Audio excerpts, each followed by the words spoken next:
A sovereign country has secretly been mining Bitcoin. Details soon. This is Around the Blockchain.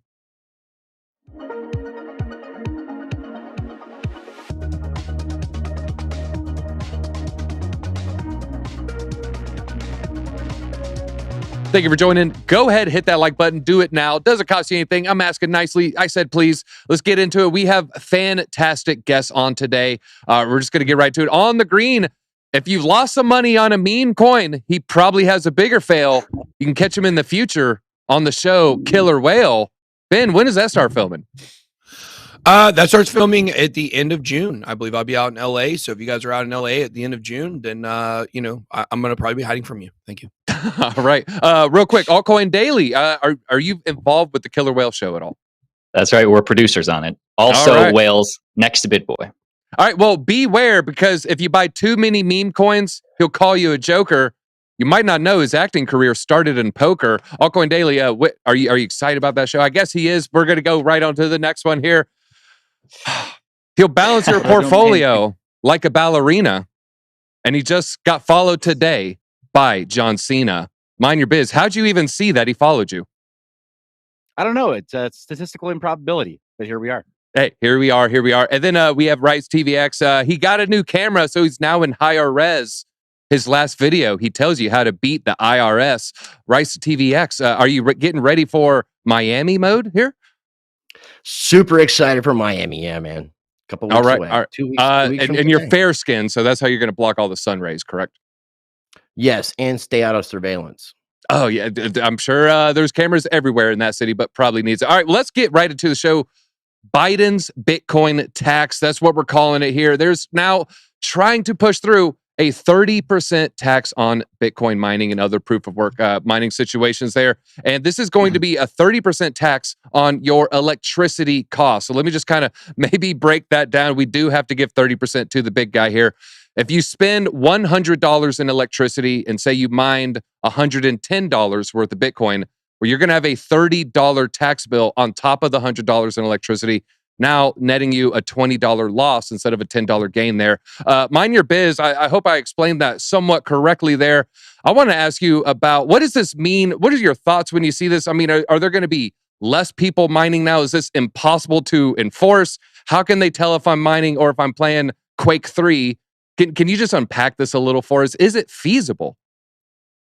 Sure. So I appreciate you asking and framing the question in that way. Is enforcement action feasible? Unfortunately, when it comes to crypto mining, yes, it is. In the same way that it's totally possible for just the power utility of a given area to figure out whether or not you have an illegal grow operation of any type, right? You like growing too many tomatoes at home that are unlicensed. They'll figure it out. And they can figure out just based on power consumption usage patterns, roughly whether or not you're running a micro data center, aka a Bitcoin mining operation. And so they'll be able to figure it out. Plus, there are plenty of utilities already that they've kind of gotten wise to proof of work mining. And when you would normally consider yourself like a bulk buyer of anything else, you buy whatever, your groceries in bulk, maybe you go to the big box store, you're used to getting a discount on those things, other goods and services. In the utility sector, not so. They've started to realize that, people who are in a residential area or who are in just light commercial areas who have these outlier power bills, they're probably doing something that's outside of heavy manufacturing because they're not zoned for it. So instead of giving you this discount that you would expect for being a bulk purchaser of their services, they start to ding you. You actually pay more for power the more you consume. So we're already there. There's already a de facto tax at the local and at the state level for a lot of mining operations. That's why it's unprofitable to mine in states, broadly speaking, like New York and California. There are exceptions in certain counties and in certain areas. But especially when you're off grid, there's no penalty, right? You wouldn't expect for anyone to try to make it their business whether or not you're using any power to mine. But clearly this bill says we will get all in your business. We'll get all in what you're trying to do here. And we're going to find some way to detect whether or not you have solar operations or any other natural gas flaring. I mean, this stuff is visible from outer space. So it's not going to be impossible for them to enforce. It's just going to be really, really hard. Now, whether or not I think 30% should go to the big guy, I mean, you had that image of him biting off the end of an ice cream cone, 30% or just the tip, whichever one is less painful. I don't know. We'll say just the tip, though. He can have that. All right. Well, Ben Armstrong, let's keep talking about the big guy here. You know, just to be fair, it's a roll up to 30%. First year, 10% tax. Second year, 20%. Third year, 30% tax. 30% tax, does that seem fair for, you know, what could be a corporate endeavor? Is 30% for the big guy, you know, just kind of the norm in this industry?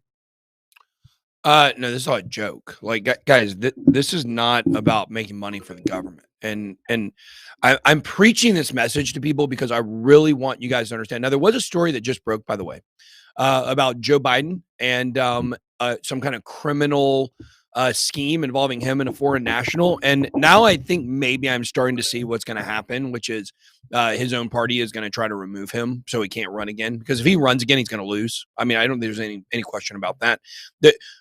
Imagine being a celebrity and coming out pro Joe Biden right now. Like, imagine. Nobody wants that smoke. The only chance they have is to replace him. And, you know, unfortunately, they'll probably replace him with another, you know, somebody else that's a puppet, I'm sure. But guys, this is about coming after Bitcoin. That's what this is about. I keep trying to tell people, guys, everybody out there, your Bitcoin maximalists, they're all saying like, oh, we love Gary Gensler because he's going after altcoins and Bitcoin's so safe and they're never going to go after Bitcoin. Guys, they're developing a way to go after Bitcoin. That's what this is about. This is about squeezing mining profits so your normal everyday miners cannot be profitable. And guess what's going to happen to your big corporate miners that are going to have majority of the hash rate over time? It's going to be large liberal climate change organizations, corporations, just like we see in social media, just like we see in tech, just like we see in green energy, like just like we see everywhere. Okay. Because why? Why does that happen? Because once you get to a point where you're elite, you just want to control everything. And those are narratives that you can control. Guys, they want to get Bitcoin in a place where they're able to get the majority of the hash power and change it over to proof of work or proof of stake from proof of work. Once they change it over from proof of work to proof of stake, now they can go after it. Now they can say, oh, it's a security, the same message they're trying to say with Ethereum right now. And that's what this is about. This is an attack vector. This is not, this is not some kind of, scheme for the government to make more money on Bitcoin. That's not what this is, guys. And this is not the only angle they're going to take. They're going to take multiple angles of this. If you think they're going to lay off of Bitcoin, that is the only crypto that exists that is a true threat to our financial system, then I don't know what to tell you. You haven't been paying attention to what's going on. Guys, this whole thing, Bitcoin is safe, Bitcoin's a commodity, it's not a security. This is all to lull you to sleep so they can come in the background, come in like a thief in the night and change things. That's what this is about. So, be on guard, be vigilant, watch what they're doing. We know what they're doing. You can't ever take them at their word. And I say someone that we can probably take at the word, RFK, he did a nice statement on this. He has about a 4 or 5 tweet thread just basically going against this and outlining all the hypocrisies. I just want to throw that out there. Big supporters of RFK over here, at least I am personally. Absolutely. All right, Altcoin Daily. It does, I agree with Ben. They're using energy FUD here. It seems to be their attack vector. They had a blog post. Let me just quote here. Crypto assets are virtual, but crypto miners' high energy consumption has negative spillovers on the environment, on quality of life, and electrical grids. Well, it appears that, energy FUD is going to be the angle for the angle du jour here. How can we combat that? DZ, thank you for having me back on the show. I think the biggest issue is the government, specifically Biden, either doesn't understand cryptocurrency, which is very likely, or is choosing not to understand cryptocurrency. Because when I see a headline like this, to me, it just shows that, he thinks of Bitcoin as an excess, meaning like you could tax cigarettes more, you could tax alcohol more, and maybe fewer people would have a problem with that. He sees that as excess. He thinks, why not? It's all Pepe to him. He doesn't see Bitcoin as a viable instrument, either because he truly doesn't understand. Because if he listens to any of these talks coming out of Texas, how they're using the electricity grid, then he could easily have a better understanding of the asset. So he's either choosing not to or looking past it. And the biggest way to combat this would either be, get him out of office. And I would say that to any party. It's not partisan for me. If you're choosing not to understand something like this, then we need to replace our representatives with people that do understand this. And to me, this is the implications of what this could mean for the United States. This would be like if back in the day, 1999, the government chose to have an extra 30% tax on any internet company. Maybe they saw that as an excess too. And you know what that would have meant for Silicon Valley? We wouldn't have had it because they would have just moved to Canada, moved offshore. The world is only smaller now, way easier for Bitcoin miners. Just hop up and go to where they will make a profit. So that's what we're fighting for. I'm glad you brought that up. It reminds me of CD-ROMs back in the day. You get AOL discs everywhere. The CD-ROMs just from that probably consumed more energy than all of Bitcoin in its entire history over a decade here. Just CD-ROM spinning AOL discs there. All right. I still made the full Nickelback mixtape. Did you say CDs? Yeah. Yes. CD yes. Nut. These. Yes. Okay. I knew that one was coming. I still allowed it to happen. Am I the victim or a perpetrator? I don't know at this point. All right. Rice TVx. I brought out a scenario earlier. If you used $100 of electricity and say you got, $110 worth of Bitcoin, that's a good thing. You're in profit. What happens when that $110 worth of Bitcoin goes from costs $100 to produce to $130 to produce? In the long run, in a weird way, is this actually bullish for Bitcoin if this passes, price-wise? Good question. Honestly, with what's going on, I agree with everything that Ben Armstrong has said so far. I definitely feel like this is an attack on Bitcoin in general. The mining argument has already been dismissed. There's already been a lot of things proven within the cryptocurrency space where we're using renewable energies, reusable things, we're using flare gases, using stuff that cannot be utilized. Looking at the Texas energy grid and realizing how much excess energy they have that's not being utilized, it's actually doing a good thing. So the argument as far as the power consumption is obviously just futile, but they're going to continue doing it because most people are just going to believe the mainstream narrative, unfortunately. And yes, this is going to be an attack on all different spectrums. Ultimately, you're going to have some miners that are still going to mine, whether it's profitable or not, because they believe in this technology. So, they're going to obviously shake out weak hands and hands that just can't afford to continue mining. But there are those individuals who have enough Bitcoin stacked up that they know what they're doing. And some of these miners are actually long-term miners. So I still believe the network itself will be resilient, but the attacks will continue. We're seeing Fed now getting ready to launch anytime within the next month, basically month and a half, where we're hearing the narrative of central bank digital currencies. They're gearing up for the post office to start offering banking to everyone. That's something I want to be talking about. There's a lot of things going on behind the scenes with this banking consolidation. It's just right now, it is all eyes on Bitcoin as far as what it is positioned to do. And Hillary Clinton said it best when she said that it has the opportunity to undermine the US dollar as a world reserve currency to destabilize nations. It is a threat to the system. And with the launch of a central bank digital currency, they're going to do everything they can to keep people away from something that's actually going to provide them freedom, which is Bitcoin. Yeah, they don't want to provide us the lifeboats for sure. All right, well, let's move on across the globe here to Bhutan. That's right, the secret sovereign nation mining Bitcoin. It's Bhutan all along. Let's just show it on a map. It's a Asian country. It's nestled between China and India. You can see it right there, just to the right of Nepal, north of Bangladesh. A couple million people there. But according to them, they've been mining Bitcoin since $5,000. They do it through an investment firm, Direct Holding and Investments. And they hadn't disclosed this before, but they've been doing this for a long time. And not only that, they're in the green. They've never lost. They use clean mining technology. I think they use hydropower. And guess what? Not your keys, not your crypto. They never lost any of their Bitcoin on any of the large exchanges. I guess they weren't trying to, chase it. Maybe had it, in their own wallet there. Mind Your Biz, I want to ask you a little bit of a fun question with this one because, you're probably one of the better people to answer this. If you had to guess, will a sovereign nation ever lose their keys to their Bitcoin? And if so, would we ever find out?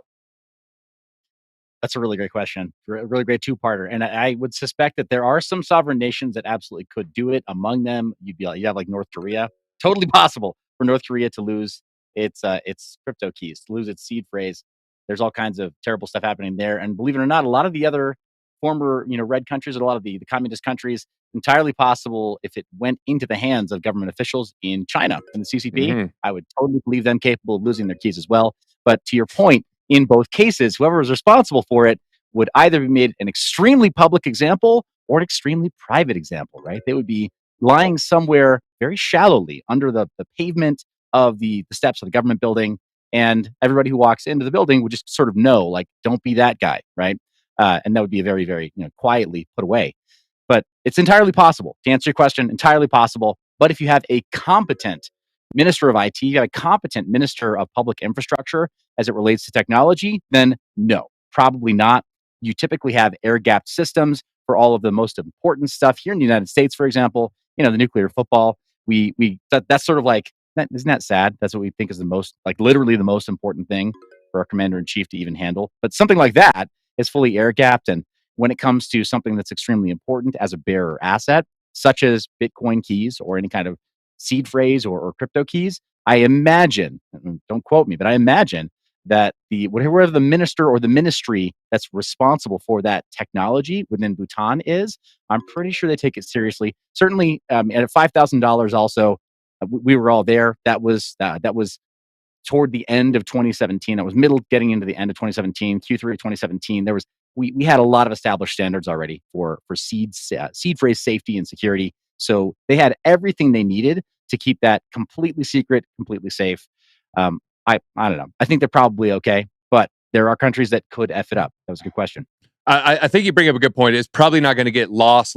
It would be misplaced. And then, they're at the shallow steps at the government building. Such a shame to not put them in the flower bed. It was right there. Could have fertilized things. All right. Well, Ben, let's put on your little international traveler hat here. Let's bust out the passport. There's about 195 countries, depending on who you ask. Don't ask about Taiwan. So out of those 195, how many other countries are secretly mining Bitcoin or have been for years? That's a great question. I'm going to say 34. Okay, so you're looking at about a 1/6. Yeah, about 1/6 probably. Look, I mean, obviously, I'm just pulling that number out of the air. It's one more than 33, obviously, but I think that the whole thing is when it comes to these countries, I've told people for years, this next bull run is the bull run of nation states, and if you go back and you look at this in terms of the last bull run, okay, the last bull run was the institutional bull run, and some people would argue that's one got cut off a little short. But what happened? In 2019, in the depths of the bear market, 50 of the top 100 Bitcoin addresses were created between 2019 and 2020 before the market really popped off. Who has enough money to create 50 of the top 100 Bitcoin addresses? Only institutions, only hedge funds, only VCs, only those kinds of investors, right? So what does that say? That says that all the work was quietly being done in 2019, early 2020, of course, 2018 as well, that led to the explosion that we got in 2020 and 2021.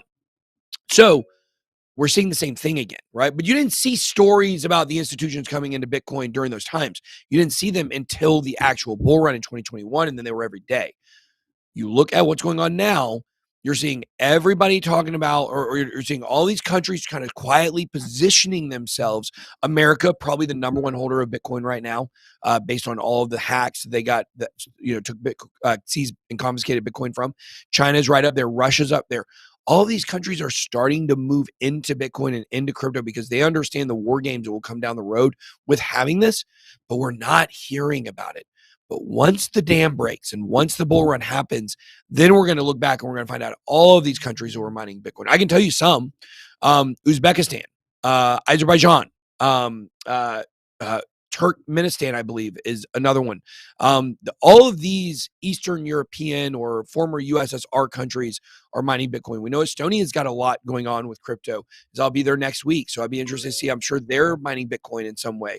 So you're seeing a lot of, and look, when you look at a lot of these countries that are doing this, Kazakhstan is the other big one. Kazakhstan and Uzbekistan are the two main ones over there that are mining Bitcoin. It's where a lot of the Chinese miners went. Okay, so when you look at that, it's like, why are these countries where it's happening?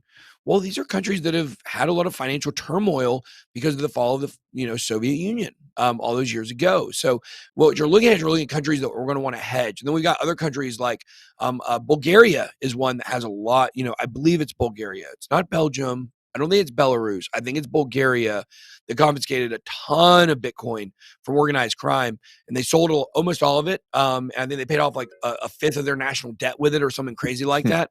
But they probably have more. So you're seeing a lot of countries positioned. So it wouldn't surprise me if it's even more than 1/6. All right. Well, Altcoin Daily, do you agree with that assessment? Can we expect that bull run of 2024 to have sovereign nations as one of the main catalysts, one of the main drivers? Not so much are they doing this, but will this be a narrative that we could see over the next 24 months? I don't think any individual or entity or country is necessarily wishing for the ship to sink, but it's nice to know that the life rafts are available. So if these smaller countries are getting left behind or ignored by the haves of the world, the have countries, the bigger countries like America, like the IMF, then they either have a choice to just be inflated away into oblivion, or hey, there's a life raft over there. Everybody else, I've been forgotten by the rest of the world. This is a way to preserve purchasing power, have the people be in charge versus the haves that have forgotten. So it's going to be a huge narrative. And I'm not even suggesting that, obviously, the IMF, these bigger countries, they would prefer Bitcoin not to exist. They would prefer it not to be a thing. But there was this great talk by Andreas Antonopoulos, who knows way more about programming and Bitcoin history than me. Back in like when Bitcoin was, $3,000 or something like that, he gave a talk to the question, can Bitcoin be 51% attacked when the network was much, much smaller than it is today? And what is that fear? That, these major countries can just shut it down. And in that talk, the conclusion eventually was that if you want to purchase that mining power, those mining rigs, you will find very, very quickly that you're going to make more money by actually mining the Bitcoin network and supporting it, rather than the impossible task of 51% attacking it. So these smaller countries are definitely coming in. I'm sure they want to do it as quietly as possible because, the bigwigs are watching. But in the end, nothing they can do. All right. Thanks for extra point for the Antonopoulos reference there. And just a quote, Top G, it's the have-nots and the have-yachts. And if you want to see a killer whale, you got to be in a yacht, right? You got to be on the water. So shout out to killer whales here. All right, Mind Your Biz. We're seeing, a lot. Oh, wait. Go ahead. Go ahead. I'm sorry. I was going to Rice, not Seth. We have breaking news. Breaking news. What is this? Nate Chastain was just convicted of insider trading, and he's going to be going to federal prison. Okay. Yeah. OpenSea insider. That was where he was front running NFTs, buying NFTs as they went right before they went to the opening page. He had a product, so he controlled where they went on the site, and so he was buying all the ones that they would go to the featured section. Yeah, it looks like that just happened. Like they said the quote here. Let me read you the quote. My father-in-law sent this to me. Nathaniel Chastain exploited his advanced knowledge of which NFTs would be featured on OpenSea's website to make profitable trades for himself. Although this case involves trade in novelty crypto assets, there was nothing particularly innovative about his conduct. It was fraud. Jury has found that Chastain is guilty of using inside information for his own personal gain. Now he faces time in federal prison. Now, the thing that made one of the most condemning parts of this for him is that, and this is something we do at BitBoy Crypto for people that come on and work here, he literally signed something saying that he would not use inside information to profit. And so there's your smoking gun. He signed something saying corporately he would not do that, and he did do it. And now that's why he really had no. I'm surprised he didn't settle. I was surprised it went to a jury. I guess he thought maybe he was going to be innocent, but that's a big deal. That's a big deal right now, guys, because that goes across the Coinbase. That shows the Coinbase insider traders. There's now precedent for that being considered insider trading and being found guilty. So there's some big changes coming to our industry, guys. It's good. And a lot bigger with NFTs. And for full disclosure, Vumio, I just kind of gave up selling NFTs at a certain point because of those same issues. All right, final question on this topic. Rice, do you think that, I want to go conspiratorial here, do you think the IMF is worried about these smaller emerging markets mining a bunch of Bitcoin?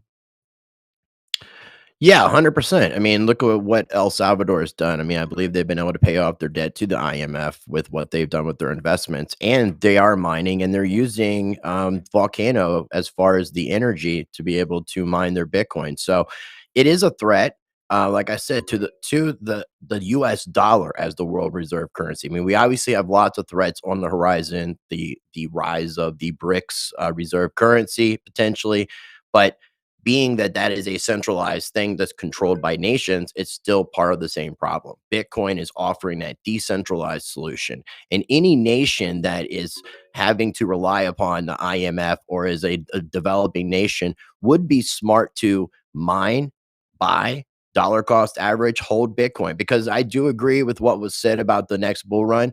I believe that we will see, once we have the smoke kind of clearing from our economic collapse, we will see Bitcoin being weaponized just as the dollar has been weaponized. And you will see that happening between nations. So another thing that I wanted to add as a prediction, based, and I meant to add this in the last question, was we heard some mentions of RFK Jr. and it's interesting because we see the cryptocurrency space being very bipartisan so far. Republicans being pro crypto, Democrats being anti crypto. I'm making a prediction that Trump will choose RFK Jr. as his running mate. Oh man, that would be amazing. That would be I want to say unprecedented. It's just in my lifetime to be unprecedented. It wasn't that uncommon to do something like that decades ago. All right, well, let's talk about SUI, not Dewey's. That's what some of you bad viewers at home got when you were younger. No, SUI just launched today. Let's share this price chart just so you can see the roller coaster of emotion that people were experiencing. The first couple candles coming in around $2 before a very, very steep sell-off. It looks like it fell about 37%, almost 38%. Now coming in $1.35, fully diluted, 13.5 billion, 24-hour trading volume, 1.1 billion.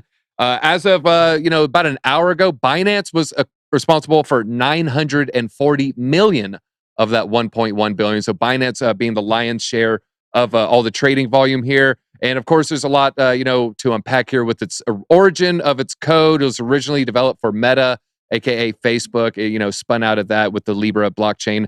Now, mind your biz. I'm sure we could talk about its origin story and its coding language and move and all that. But I just want to talk to you about your just general feeling, your general opinion of SUI.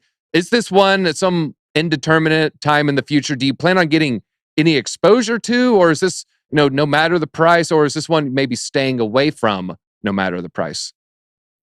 Yeah, it's a great question. I think I'm going to underscore this one by saying, in the same way that I'm a conscientious objector to using most platforms that the mothership Facebook has spun off, doesn't matter what you call them, Facebook, Meta, or something else. This is one of those teams that, for my part, I'm just going to kind of keep them at arm's length. I'd love to see what they're doing. I'd love to see how they continue to roll out features and what they continue to add, because they're competent, right? That's the first thing. They're extremely competent. I mean, they had nearly a full working product in Libra with the Diem team as well, and then they decided to pivot and move into this with Miston Labs. So of course they got the funding that they were looking for very fast because the team is competent. I have no concerns about that. I have a lot more concern about corporo state backed or corporo state controlled blockchain. And I think, I don't speak for everybody. I just speak for myself. Like, I don't want to be told exactly what to do. I don't want to have to ask permission to use crypto. I think there are a lot of people who feel the same way. I mean, go ahead and leave a comment right now. If you're watching live, like, do some shout outs, right? If you like being in crypto for the permissionlessness, sort of that cypherpunk quality, then maybe you feel the same way that I do. Projects like this, you might want to get exposure to them only if they're available on DEX. But if they're not available on DEX, I'm probably going to pass. I don't care. I don't care who you are. I don't care where your funding came from. I don't care which celebrity endorsement you got. I don't care which influencer, was able to front run and get an early position or allocation in your project. I don't care about any of that stuff. If you're trying to tell me all those things to get my confidence, I just want to know that I can use it permissionlessly and ideally somewhat privately. But I don't think they can give me that assurance. So, all right, yeah. A fair assessment. Well, Ben Armstrong, let's use some of that argument, for a positive spin. A lot of people look at that as, hey, this means it's bullish, means VCs are going to like it, means, I hear corporo backing. I think, hey, maybe a government's going to be more friendly to roll something out with this. Would you consider, all of these being a positive when it comes to the price action, or is this really going to be its downfall, its, connection to Facebook and those other nuances? Oh, it's all positive for the price, for sure. And we told people for months this project was going to dump extremely hard when it got launched. And it did, just like clockwork. Some sites showed it down as much as 99.9%. Some CoinMarketCap showed it down 70%. It's still at $1.35, around where we saw it at this morning on the show. SUI was always, or SUI as I call it, was always gonna drop. I actually said if this project is not in the top 25 by the end of the bull run, I'll get a pig tattoo. That's what I said. That's how confident I am this project's gonna do well financially. It reminds me, it has a lot of hallmarks of Solana. And now hopefully its blockchain is not as crappy as Solana's. Hopefully it's a little bit better. These are SUI and also Aptos. These are known as like the next generation of blockchains. Like these are the next iteration. They got more bells and whistles than we've ever seen before. Big money behind it. And guys, look, there is certainly a philosophical balance and a financial balance that you have to take into consideration when you're doing investing. No financial advice, of course. But for me, that's why we turned on Solana and FTX. It wasn't actually because we thought it was insolvent at first. It was that we decided we were so against the political philosophy of Sam Bankman-Fried that it was so bad and so toxic that we couldn't support anything that he touched. And then, of course, before you know it, 2 months later, the whole thing collapses. And we warned everybody because we saw red flags, we saw warnings, we saw everything coming, and it happened, right? So that there are certainly philosophical lines you have to draw. So like if you don't want to ever touch anything that's connected to Facebook, like Seth alluded to, then that's a fine political stand or personal conviction, and take that. For me, I'm looking for an entry in this project. I'm looking right now, might not be that bad of an entry, to be honest with you. We'll see. It may dump further. I think it depends on what happens with the direction of Bitcoin here soon. But, like I said, a 70% drop, I mean, that's a pretty big drop. But if you look at ICP, when ICP launched, it had a 70% drop. And then, of course, it kept going until it was down 98%. But that was unnatural. That was because of what Sam Bankman-Fried did with the perpetual future contracts with ICP to pump up the price in the beginning. So I don't think we're seeing that here with SWI. I think this is normal price fall action where you have VCs looking for exit liquidity, which they got. Congratulations to everybody who bought in the middle of that dump. You are the exit liquidity for the VCs. It's time for us to stop blaming influencers and stop looking at the VCs as the people that are taking the exit liquidity, because they are 100%. Yeah, a lot of them got in at 10 cents. So yeah, I mean, if you're buying it for $1.50, they're happily dumping that onto you. All right, well, Altcoin Daily, Ben's, he's laying out a pretty good roadmap for success. Bold proclamation, top 25 by next bull run. What do you look for when there's a large launch like this, top 50, top 100, when you're looking at its long-term success chances? I mean, is there any heuristics or template ideas that you say, hey, it has X, Y, and Z, so I'm feeling bullish? Well, I'm a big L1 guy in general, so already, projects that are L1 do intrigue me. For me personally, I don't like to be buying, right when, 9 times out of 10, I don't like to be buying right when the project just went public or just went launched, because of that vesting schedule by those VCs, that sell pressure, selling into that price over the next 6 months. I don't know specifically the vesting schedule of SUI, but I'm sure they have one. I'm sure lots of VCs, got in, like you said.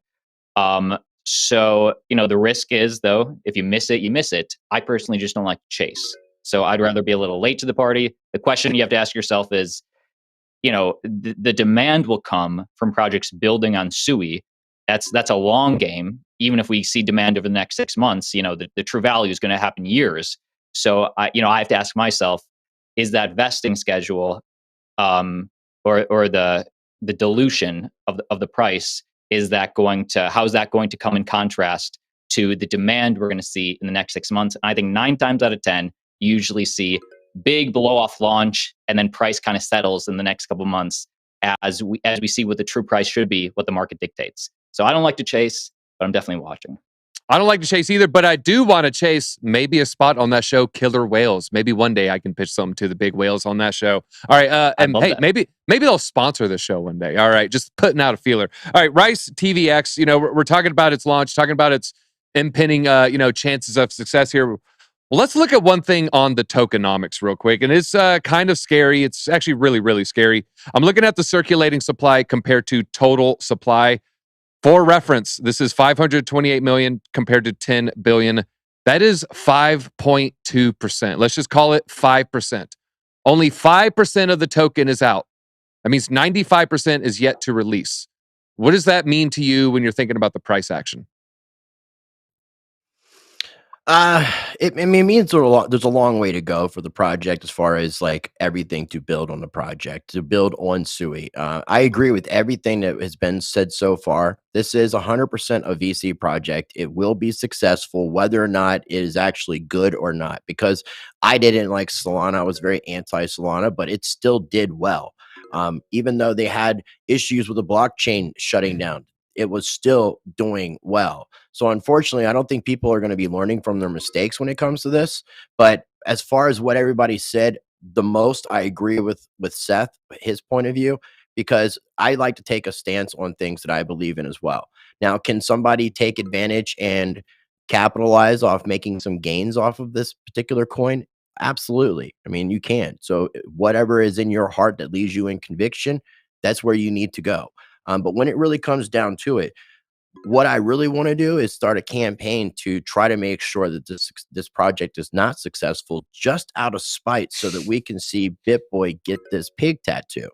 That is what I want to see most of all, is a pig tattoo on Ben Armstrong. So if we can make that happen, just for people not to support this project, just so we can make sure that Ben gets this tattoo, I will do everything in my power to make that happen. Hey, Ben's a man of his word. He won't pull a John McAfee. You know, he will actually go through with his crypto bet here. But that is all we have time for. I haven't bought any SWE. Anyone here on the panel anybody has SWE exposure yet? No, I know Seth doesn't. No, yeah, none of us have it. Full disclosure. Get on the winner, DZ. Maybe one day. Oh, wait, all right. Well, but what if I want to donate all the rest of my points to Rice because he makes the best points, and because the revolution is currently being televised? Because I do very much align with worldview. Do not donate points. This is not a charity. But I've done it successfully in SOTI. All right. Right? Well, you know what? If I had a coin on me, I'd flip it. I'd flip it at the moment, but I'd already started the sentence. And we're all winners. He's going to get Pomp angry if we don't let him win at this point. Ben Armstrong, you narrowly squeaked by. You got Mind Your Biz by 2 points. You almost got smoked by Rice TVx, but you are the winner. So feel free, soak it in. Leave us with some parting thoughts. Yeah. Do you guys see the way Seth tried to steal it from me again? Seth always tries. Seth always tries to steal the win from me at the very end. Ben, if you're not cheating, you're not trying. But today. Okay, listen. Yeah, let's not let him talk. Let's all just keep talking. This is my spotlight. Speaking of spotlights, I will be doing 7 minutes of comedy along with Austin and Aaron at the comedy show in Bitcoin Miami. So if you want to see the funniest man in America, make sure you come to my show. Thanks. Wait, is that real? That's real.